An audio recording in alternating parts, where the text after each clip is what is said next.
Sa atong banat balita, gipagawas sa PNP ang resulta sa forensic test sa mga namatay sa engkwentro diha sa Tuboso, Negros Occidental. Ug naa say update atong nahagsa nga crane sa usa ka gi-construct nga tulay didto sa Mindoro. Kana ug uban pa naa sa report ni Ian Melesio gikan sa The Freeman Banat News. Nagpagawas karon Department of Public Works and Highways o DPWH o cease and desist order sa lifting operation sa Legacy Construction Corporation man sa pagkahagsa sa ilang crane boom sa gikonstruct nila nga Udalo Bridge sa Abra de Ilog, Mindoro Occidental.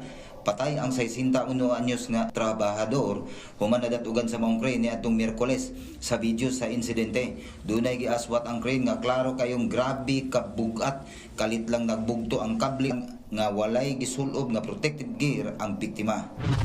Sa padayong investigasyon sa gunson nga mga engkwentro sa Tuboso, Negros Occidental, nigawas sa forensic investigation nga 11 sa 18 ka mga napatay sa engkwentro pulos tanan na positibo sa paraffin test. Ebidensya daw ni nga nagpabutog yun og armas ang kadaghanan sa mga napatay. Katong mga nagnegatibo, gidudahang napapas ang pulbura sa ilang makamot kay usa sa lugar din sila nagbinakbakay naara sa usa ka fish pond. Wala pa hinuon mobutyag ang kapulisan kung kinsa sa mga namatay ang positibo sa gunpowder residue, pero padayon ang pagkundinar sa karapatan sa naitabo o gipasangil nila nga gi-rub out o gimassacre ang mga sibilyan. Pero ang National Task Force to End Local Communist Armed Conflict o NTF-ELCAC ni insister nga lehitimong New People's Army ang nakaengkwentro sa puwersa sa gobyerno nga tanan gihatagan og kahigayunan sa pag-surrender pero wa sila ni sanong.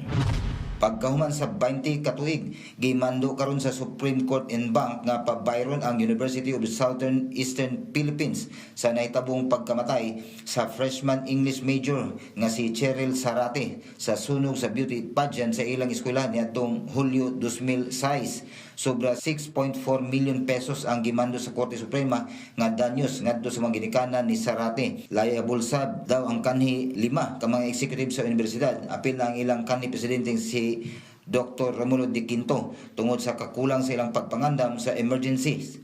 Nga unta na side man sila nga pwedeng dunay daw tang may tabo atol sa mong pageant. Nagpabarog ang mga organizers og rampa nga porma og T, gipalibutan ni og 12 ka mga gagmay nga mga kandila sa dihang ni rampa na si Sarate.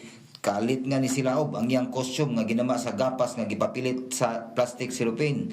80% sa iyang lawas ang nasunog sa imaong insidente nga maoy iyang gikamatyan. Viral sa ning duwa nga pickleball. Aning duwa ka man naghigala sa Coronadal City ni atong Huwebes. Kay tunga-tunga sa ilang duwa, kalit nga napawong ang ilang suga. Niya ang ilang solusyon, mo gamit og flashlight. Halos anino na lang nilang makita pero padayon sila sa ilang good vibes sa duwa. Kapatid, para sa 1PH, Ian Melesio gikan sa The Freeman Banat News.